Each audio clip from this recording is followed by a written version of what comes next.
우리 은혜로운 찬양 감사합니다. 찬양 가사를 보니까 세상이 원하는 행복이 아닌, 세상이 말하는 열심이 아닌, 세상이 외치는 성공이 아닌 하나님이 만드신 나를 찾게 하소서. 오직 여호와의 신으로 나를 그리고 우리를 충만케 하소서. 찬양 그대로 응답되어 줄 줄 믿습니다. 제가 오늘 말씀 준비하면서 개인화 교회와 세계화 이렇게 붙잡았는데, 목사님께서 어제 또 교사 메시지 말씀을 주시더라고요. 그래서 개인화, 교회와 현장화. 오늘 또 우리 찬양대에서 찬양을 했는데 나의 것, 나의 현장. 복음 안에서 소통되어진 줄 믿습니다. 우리 옆에 한번 인사했으면 좋겠습니다. 악과이 마사이야. 필리핀 말로 사랑합니다 이런 뜻입니다. 제가 한 번도 필리핀 따갈로그를 배운 적이 없거든요. 근데 목사님 카톡에 보면 아과이 마사야 이렇게 적혀 있어요. 제가 이제 늘 목사님하고 카톡 할 때마다 그걸 보게 되잖아요. 이 각인 뿌리 체질 내린 것 같더라고요. 그래서 요번에 이제 제가 필리핀을 갔다 왔는데 살이 안 빠졌어요. 예전에는 이제 갔다 올 때마다 간증이 될 만큼 처음에 갔을 때는 5kg, 두 번째 갈 때는 3kg. 갈 때마다 이제 몸이 이제 홀쭉해서 왔는데 몸무게를 딱 재보니까 1kg 늘었더라고요. 그래서 제가 5번째 이제 가서 그런지 적응이 좀 됐는가 그렇게 생각되어졌습니다. 저와 여러분이 선교 현장을 가는 것이 먼 현장을 가는 것이 아니라 바로 옆 동네 가듯이 가는 그런 응답 속에 사람들이 되었으면 좋겠습니다. 우리가 밀양 갈 때 이렇게 수련회 갈 때 긴장하면서 가지 않잖아요. 저 밀양이라는 동네는 험악한 동네인데 우리가 마음의 준비를 해서 가야 되겠다. 우리 창원 마산 이렇게 가는데 무거운 마음으로 가지 않잖아요. 마찬가지로 우리가 중국 현장 또 필리핀 현장 전 세계 현장이 바로 옆 동네 복음 전하러 가듯이 갈 수 있는 또 우리 렘넌트 시대가 올 줄로 믿습니다. 이번에 가보니까 가는 곳마다 다 통합니다. 복음으로 다 통합니다. 표가 있어요. 딱 교회와 딱 가보면 제2의 RUTC 시대. 그래서 거리로는 멀리 있지만 말씀으로 복음으로 우리가 하나 되어지는 현장이다 보니까 늘 통하더라고요. 필리핀 선교 현장 가면서 말씀을 전달하고 왔지만 저는 저에게 많은 은혜와 하나님이 감동을 주셨습니다.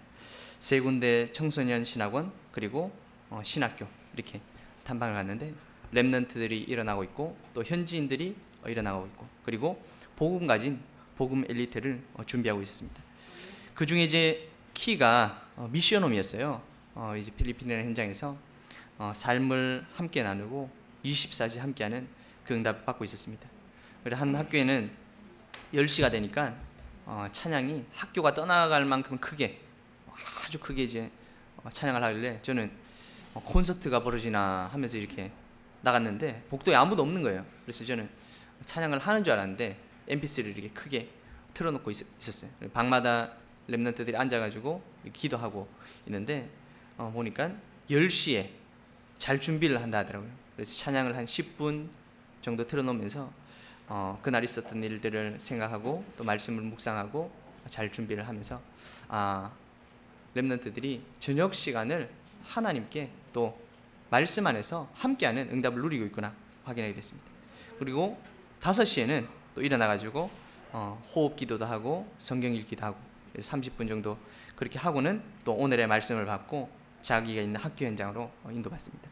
그리고 또 점심시간에 또 쉬는 시간을 활용해서 또 강단 녹취록 이렇게 읽으면서 저녁 시간, 아침 시간, 낮 시간에 응답을 받고 있더라고요. 그래서 저와 여러분이 3타임을 놓치지 않는 응답 속으로 들어가면 좋겠습니다. 2017년은 제2의 RUTC 시대입니다. 그래서 나를 찾아라. 나의 것, 나의 현장을 찾아라. 가장 중요한 것이 바로 나를 찾는 것입니다. 내가 누구냐? 나의 정체성이 누구냐? 우리가 누구입니까? 바로 하나님의 자녀입니다. 가장 중요한 영적인 정체성이 하나님의 자녀라는 사실을 우리가 어떤 현장에 가든지 잊지 않고 인도받는 저와 여러분이 되었으면 좋겠습니다. 그리고 전도자입니다. 하나님께서 저와 여러분을 이 복음을 가지고 모든 현장 살리는 전도자로 부르셨습니다. 그리고 렘넌트로 부르셨습니다. 그리고 렘넌트 메이커로 부르셨습니다. 이번에 세계 렘넌트 대회를 이렇게 갔더니 저하고 이제 같이 같은 방을 쓴 이제 전도사님이 오셔가지고 이런 얘기를 하더라고요. 자기는 옛날에는 렘넌트였어요. 근데 지금은 렘넌트 메이커라고 생각을 한 거예요. 그런데 이제 렘넌트 대회를 참석하고 이제 찬양을 하고 하는데 내가 렘넌트였는데 지금 이제 렘넌트가 아니고 렘넌트를 위해서 헌신하는 렘넌트 메이커구나 이렇게 생각했는데 그게 아니라 나 자신이 렘넌트라는 사실을 발견해서 너무 감사하다 이렇게 말을 하더라고요. 저와 여러분이 렘넌트 메이커로서 우리 렘넌트들 위해서 많은 헌신과 봉사와 수고를 하지만 그것이 희생이 되어서는 안 됩니다. 그게 아니라 하나님이 나를 렘넌트로 부르셨는데 그 응답이 렘넌트에게 전달되어질 때 렘넌트 메이커의 응답을 받을 줄 믿습니다. 그리고 나 자신이 렘넌트가 아닌데 렘넌트에게 전달이 안 되어집니다. 그래서 나 자신이 렘넌트라는 정체성이 확인되어지고 렘넌트 메이커라는 정체성이 확인되어졌으면 좋겠습니다. 그래서 나는 성공자다. 많은 사람들이 이렇게 생각을 하더라고요. 복음을 가지고 성공을 해야 되겠다.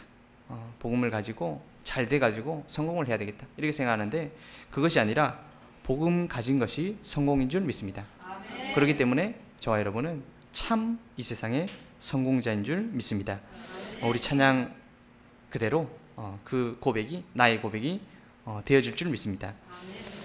두 번째로 나의 것을 찾아라 말씀 주셨는데 전도는 저는 나가서 하는 것인 줄 알았어요. 그런데 복음 안에서 나의 것을 찾고 결국 그 복음 안에서가 교회 안에서 나의 것을 찾아라. 내 눈으로 봤을 때는 아닌 것 같고 더 나은 현장, 더 좋은 사람, 더 좋은 시간표가 있을 것 같다고 생각하는데 하나님께서는 맞다고 하십니다.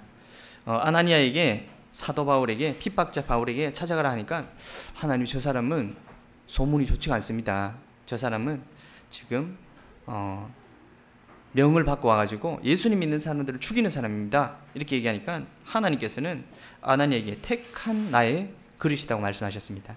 우리 교회 안에서 나의 것 발견하는 저와 여러분이 되시기 바랍니다. 세 번째, 나의 현장을 찾아라. 이번에 이제 대상고등학교 현장에 이제 필리핀 갔다 오자마자 갔습니다. 우리 배준식 형제님하고 같이 이렇게 갔더니 버스 정류장에 나지 있는 얼굴이 있더라고요. 막 이렇게 반갑게 인사를 하면서 어떻게 오셨어요? 이러면서 황성원 렘넌트가 오더라고요. 그리고 우리가 대상고 현장에 이제 현장으로 정해놓고 캠프를 들어간다 얘기하고 둘러보고 있다 얘기했고 지난주 말씀 그대로 우리가 맘스터치 현장으로 이렇게 가보려 하는데 우리가 보통 렘넌트들이 10시 돼서 이제 야간 자율학습이 끝나다 보니까 10시에 이제 같이 통닭을 먹으면서 좋은 교제를 나누려고 이렇게 얘기했는데 보니까 통닭집이 9시 반에 문을 닫아요. 그래서 이게 맘스터치가 9시 반에 문을 닫더라 얘기를 하니까 성은이가 거기 말고 셋대 치킨을 가라 하더라고요. 셋대. 그래서 이미 현장 분석이 끝나 있더라고요. 우리가 하나님이 예비하신 그 현장에 가니까 하나님이 루디아를 예비하듯이 야손을 예비하듯이 브리스가 부부를 예비하듯이 하나님이 분명한 현장의 제자들을 예비하신 줄 믿습니다. 저와 여러분이 나의 현장을 발견하는 그런 응답을 받으시기 바랍니다. 오늘 본문 말씀에 보니까 열왕기상 19장 18절에 엘리야가 바로 나의 것을 발견하지 못해서 헷갈리고 있었습니다. 엘리야가 대단한 사람입니다. 얼마나 대단한 사람이냐? 열왕기 18장에 보니까 갈멜산에서 850명의 거짓 선지자와 1대 850으로 싸워서 이겼습니다. 누구 신이 진짜 신이냐 대기를 하자. 그래가지고 제단을 쌓아놓고 불이 먼저 내려오는 신이 진짜 신이다. 850명의 거짓 선지자들이 아침 일찍부터 점심, 오후, 저녁이 될 때까지 계속해서 기도했습니다. 그런데 기도가 응답되지 않았습니다. 몸에 자해도 하고 열심으로 기도했지만 응답되지 않는데 엘리야의 한마디에, 기도 한마디에 하나님께서 그 제단에 물로 가득 채우고 도랑을 만들고 물이 넘치도록 부어있는 그 제단에 불이 내려서 완전히 잿더미로 만들어버렸습니다.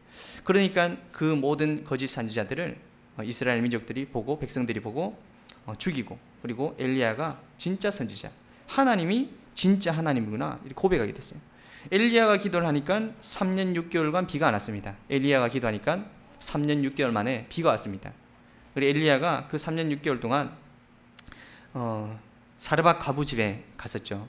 그래서 그 사르밧 가부가 많은 오랫동안 이 가뭄이 지속되니까 먹을 것이 없었어요. 마지막 남은 밀가루, 마지막 남은 기름을 가지고 떡을 만들어서 먹고 이제 아들하고 같이 나눠 먹고 죽으려고 하고 있었는데 그 시간 엘리야가 찾아갔습니다. 엘리야가 찾아가가지고 그 떡을 만들어서 나에게 대접을 해라. 근데 그 과부가 그 말씀에 순종을 하고 떡을 대접했더니 3년 6개월 동안 비가 오지 않는 그 기간 동안 그 집에 기름과 밀가루가 떨어지지 않았습니다. 이 정도면 대단하지 않습니까? 엘리야라는 사람이 엄청난 역사와 응답을 받습니다. 그런데 오늘 본문 말씀의 엘리야는 이세벨 왕비와 또 말 한마디에 도망을 갔습니다. 어디까지 도망을 갔냐? 엘리야는 북이스라엘의 선지자예요. 그래서 저 북이스라엘에서 지금 우리나라로 말하자면 평양쯤에 위치해 있는 그런 갈멜산에서 전투가 벌어졌어요. 그런데 그 전투에서 승리를 하고 이세벨이 내가 다음날 니도 똑같이 이 선지자들 같이 죽으리라 이렇게 협박을 하니까 저 브엘세바까지 도망을 갔습니다. 3절에 보니까 유다에 속한 브엘세바에 이르러 자기 사환을 거기에 머물게 하고 자기 자신은 광야로 들어가 하루길쯤 가서 한 로뎀 나무 아래 앉아서 자기가 죽기를 원하였습니다.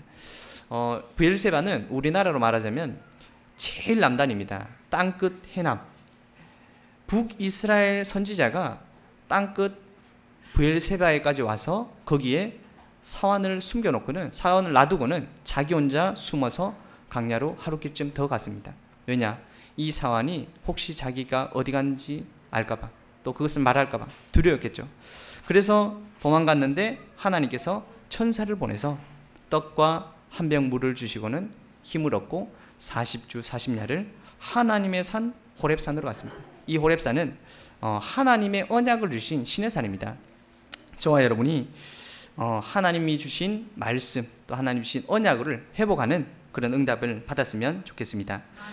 그 현장에서 하나님께서 질문하십니다. 내가 어찌하여 여기 있느냐? 근데 엘리야는 이렇게 고백합니다. 10절에 보니까 그가 대답하되 내가 만군의 하나님 여호와께 열심히 유별하오니 이는 이스라엘 자손이 주의 언약을 버리고 주의 제단을 헐며 칼로 주의 선지자들을 죽였음이오며 오직 나만 남았거늘 그들이 내 생명을 찾아 빼앗으려 하나이다.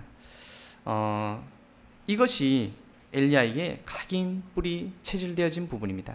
우리가 봤을 때는 복음이다.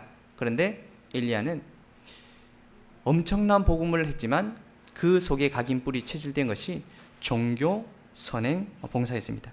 하나님께서는 엘리야에게 많은 역사를 일으키라는 것이 아니라 하나님의 말씀을 집중하고 너에게 각인 뿌리 체질된 것을 바꾸라고 말씀을 하십니다. 우리가 봤을 때는 엄청난 역사가 더 중요한 것 같고 내 하나의 믿음이 더 작은 것 같지만 하나님께서 보셨을 때는 오직 복음하는 한 사람이 더 중요한 줄 믿습니다.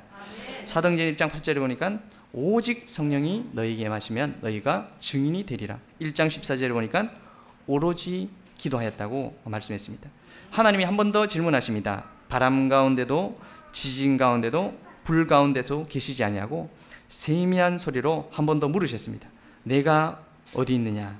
그러면 우리가 이렇게 대답해야 되잖아요.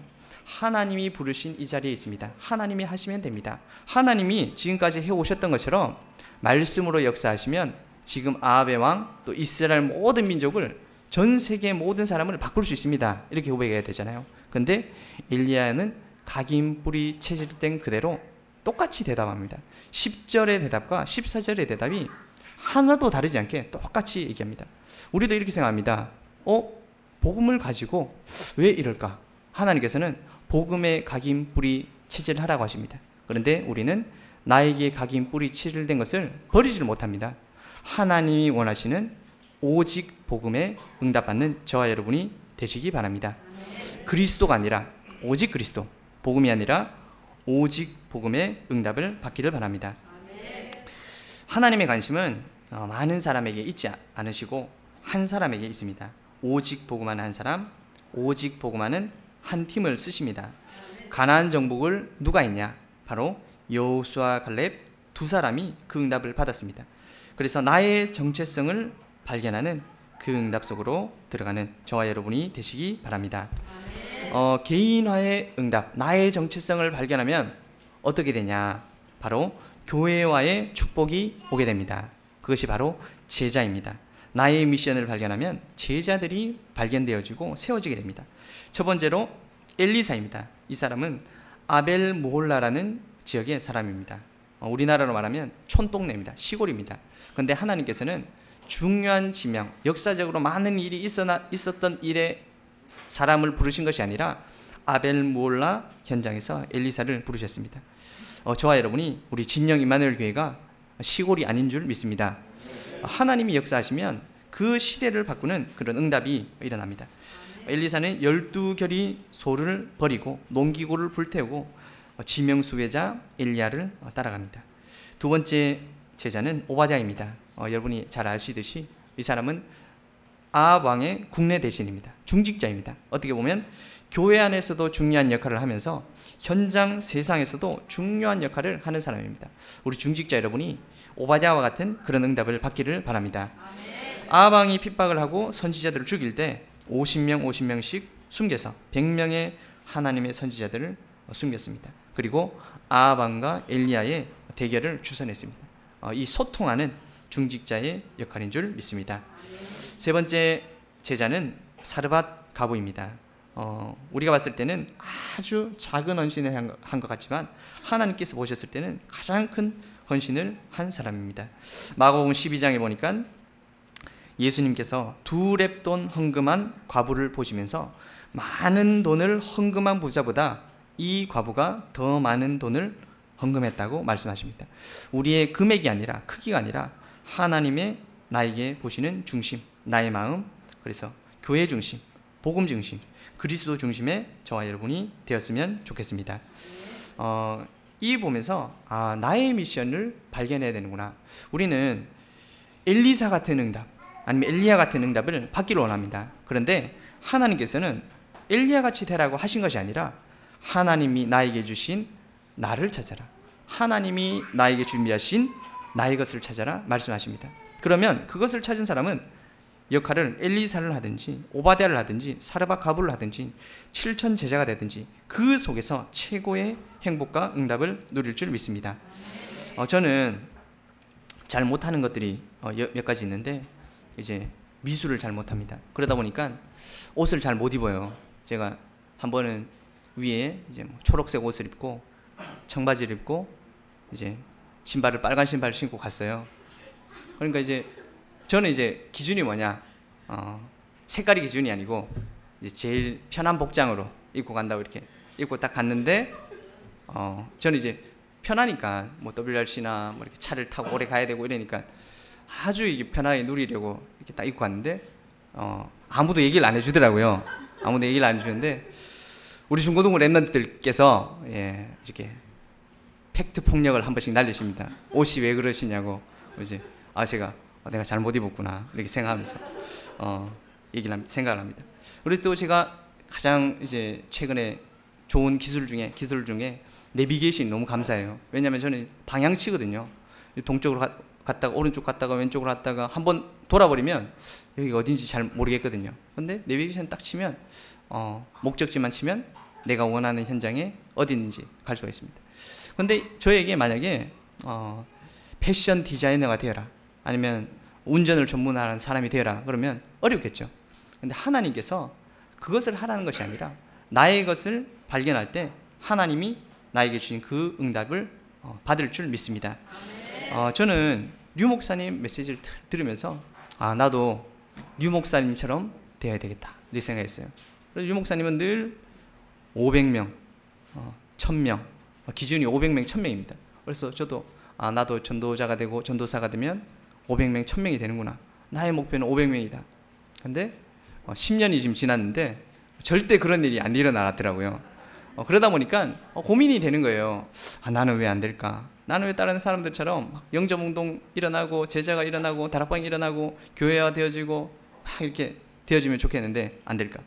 그러다 보니까 제 관심이 밖에 있더라고요. 근데 하나님께서는 이미 교회 안에 나의 모든 것을 준비해 주신 줄 믿습니다. 교회 안에서 나의 것, 나의 미션, 나의 할 일을 찾고 그 응답을 받는 저와 여러분이 되었으면 좋겠습니다. 나의 미션이 발견되어지면 세계화 되어집니다. 그것이 바로 도단성 운동입니다. 제가 이번에 영화를 한 편 봤습니다. 지금 인터넷 검색을 해보니까 1100만 명이 벌써 봤다 하더라고요. 택시 운전사라는 영화입니다. 우리나라에 5.18 사건이 일어나고 많은 언론인들 그리고 많은 신문사, 방송국 다 방송을 할 수 없었어요. 국가 전체가 통제했기 때문에. 그런데 그 광주에 누가 찾아갔냐? 힌츠 페터라는 독일 기자가 찾아갔습니다. 일본에 있다가 5월 18일 사건이 분명히 일어났는데 아무런 기사가 안 뜨는 거예요. 그래서 5월 19일부터 광주를 찾아갑니다. 근데 그 일을 이제 외국인이니까 길을 모르니까 서울에서 택시를 타고 이제 김사복 씨라는 운전사와 함께 이렇게 광주로 들어갑니다. 광주로 가는 고속도로도 다 막혀 있고 들어갈 수가 없어요. 군인들이 다 지키고 있어요. 그러니까 이제 김사복 씨가 내가 아는 길이 있다. 광주로 몰래 들어가는 고속도로 말고 산을 넘어서 가는 샛길이 있다. 거기로 가자. 그래서 거기로 가서 그 현장에서 많은 영상들을 찍어서 또 목숨을 걸고 그 광주를 빠져나와서 다시 일본으로 건너가서 그 테이프를 독일 방송국으로 보냅니다. 그래서 그 독일 방송국에서 유일하게 전 세계 현장에 아무도 모르고 있을 때, 우리나라의 언론인들은 아무도 말을 안 하고 있을 때 독일 방송국에서 그 사실을 방송에 뉴스에 내보냈습니다. 그러니까 전 세계 현장이 우리나라의 대한민국이라는 나라에, 광주라는 나라에 한국에 살고 있는 사람들도 모르고 있는데, 서울 사람, 대구 사람 다 모르고 있는데 그 독일이라는 방송에서 하니까 전 세계 사람들이 대한민국의 민주화 운동을 하고 있구나, 이것을 알게 됐습니다.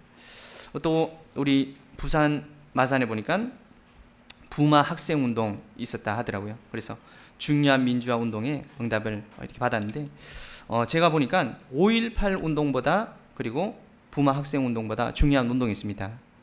그게 뭘까요? 렘넌트 운동입니다. 우리 도단성 운동입니다. 그래서 제가 이제 그 독일 기자를 딱 보니까 우리 흑암 가득한 우리나라에 복음 가진 선교사가 들어왔던 것처럼 우리가 복음을 받고 우리나라가 발전되어지고 큰 응답을 받고 있구나 확인하게 됐어요. 필리핀에 갔더니 제가 여러 번 얘기했잖아요. 우리나라는 정말 축복받는 나라입니다, 이렇게 얘기했잖아요. 근데 이 필리핀 친구가 이번에 세계 렘넌트 대회 마치자마자 태국 그리고 이제 미얀마 선교를 갔다 온 거예요. 근데 그 친구가 하는 말이 뭐냐? 미얀마, 태국을 가보니까 필리핀이 너무 축복받는 나라라 하더라고요. 그러니까 복음이 들어가지 않으면 않을수록 나라의 경제가 어려울 수밖에 없고 병들 수밖에 없고 우상 숭배할 수밖에 없으니까 영적 상태에 따라서 모든 부분이 영향을 갑니다. 그래서 우리에게 복음을 들고 온 이 선교사님들, 또 복음을 가지고 있는 우리 목회자들이 그 응답에 그 역할을 하시는 분들이가 생각됐습니다. 그러면 또 김사복 씨, 우리 택시 운전사가 있잖아요. 이 사람은 누굴까 생각해 보니까 복음 운동하는 이 목회자를 돕는 중직자구나. 목회자 한 사람과 중직자가 팀의 응답을 노리니까 전 세계를 살리고 나라를 살리는 응답이 일어났습니다. 똑같이 복음 운동하는 목회자와 중직자가 원리스 되어질 때 하나님이 하시는 일들이 일어날 줄 믿습니다. 우리 렘넌트 운동, 우리 특별히 우리 교회에서 6학교 이렇게 하고 있습니다. 그런데 이제 지난 금요일에 우리 렘넌트, 중고등부 렘넌트들이 이제 방학 동안 합숙을 했어요. 이제 하루 금요일 저녁마다 이제 합숙을 하면서 우리 받았던 은혜들을 나누자. 근데 너무 이렇게 좋았는지 방학이 끝나고도 계속 했으면 좋겠다고 얘기를 하더라고요. 아멘이 작은데 지속되어지는 그런 응답을 받기를 바랍니다. 그런데 우리 미래지도자학교 또 유아선교학교는 이름이 있잖아요. 뭔가 이 유아선교학교 한다, 미래지도자학교 한다 이러면 뭔가 특별한 걸 하는 것 같거든요. 근데 우리 중고등부 렘넌트들도 사실 금요일 저녁에 모이지. 주일 오후 예배 마치고 또 가서 미션을 하거든요. 근데 뭐 하냐 물어보면 중고등부 모임합니다. 이러니까 좀 포인트가 없는 것 같아요. 그래서 우리도 이름을 한 개 만들어야 되겠다. 그래서 복음 엘리트 학교를 하든지 뭐 기도 어벤져스 스쿨을 하든지 하여간 이름을 만들어 가지고 우리도 이 흐름 속에서 들어가야 되겠다. 그래서 6학교와 모든 제자들이 우리 7천 제자에 응답받을 줄 믿습니다. 그러면 어떻게 되냐? 흐름이 바뀌게 됩니다. 안 되는 것 같고 막힌 것 같고 망한 것 같은 이 이스라엘에 하나님이 역사하시니까 되어지는 응답이 일어납니다. 아합 왕이 아람 군대와 싸우다가 죽었습니다. 그래서 새 왕이 나왔잖아요. 그 새 왕은 엘리야와 아합 왕이 싸웠던 것처럼 싸운 것이 아니라 엘리사를 아버지처럼 모셨습니다. 영적인 아버지로 모시고 늘 소통하는 그런 응답을 받았습니다. 저와 여러분이 개인과 교회와 세계화의 응답 속에서 흐름을 바꾸는 응답 속으로 들어가시기 바랍니다. 그 일을 위해서 우리가 이번에 지역 집중 훈련이 있습니다. 날짜를 보니까 9월 1일부터 10월 10일까지 딱 40일입니다. 엘리야가 하나님의 말씀을 붙잡고 하나님의 산 호레베로 갔던 것처럼 우리가 하나님의 산 시내산으로 갔던 것처럼 집중 훈련 기간 동안에 나의 영적 상태를 바꾸는 그런 시간표로 삼으시기 바랍니다. 나에게 각인 뿌리 체질된 것이 복음이 아니라 각인 뿌리 체질을 오직 복음으로 바꾸는 시간표가 될 줄 믿습니다. 우리 또 특별히 목사님을 위해서 기도해 주셨으면 좋겠습니다. 9월 1일 우리 목회자 집중훈련이 있는데 목사님이 귀국하시고 다음날 바로 이렇게 진행이 되더라고요. 제가 또 보면서 저희 착각인 줄 모르겠지만 우리 경남의 흐름, 집중훈련의 흐름을 우리 목사님 중심으로 흘러가게 하시는구나. 그래서 목사님께서 또 피곤하지 않으시도록 또 기도하시고 함께 그 응답을 누리시기 바랍니다. 개교회 집중훈련이 있습니다. 2주차로 교회를 향한 시간표를 발견하는 시간이 될 것입니다. 우리 사명자 집중훈련이 또 월말에 있습니다. 또 경남 지역 집회가 10월 10일 날 경남의 모든 흑암을 밀어내고 하나님 나라 응답을 받는 중요한 집회가 되어줄 줄 믿습니다. 저와 여러분이 하나도 빠짐없이 이 흐름 속에 도단성 운동, 렘넌트 운동, 육학교 운동의 주역들로 세워질 줄 믿습니다. 기도하겠습니다. 하나님 아버지 은혜 감사합니다. 2017년 JRUTC 시대에 저희들을 불러주시고 나를 찾고 나의 것, 나의 현장을 발견하게 하심을 감사합니다. 하나님 시대마다 복음이 회복되어졌던 것처럼 정말 하나님 이 시대 또 이 지역에 하나님이 원하시는 응답들을 세우시기 위하여 육학교 운동하게 하시고 또 우리 진영 임마누엘 교회 모든 중직자들과 성도들을 불러주심을 감사합니다. 복음 안에서 나를 발견하게 하여 주시옵소서. 나의 것을 발견하게 하여 주시옵소서. 나의 속한 모든 현장을 복음으로 살리고 세우는 돕는 저희들이 되어줄 수 있도록 하나님 성령으로 역사하시고 응답하여 주시옵소서. 살아계신 예수 그리스도 이름으로 기도드립니다. 아멘.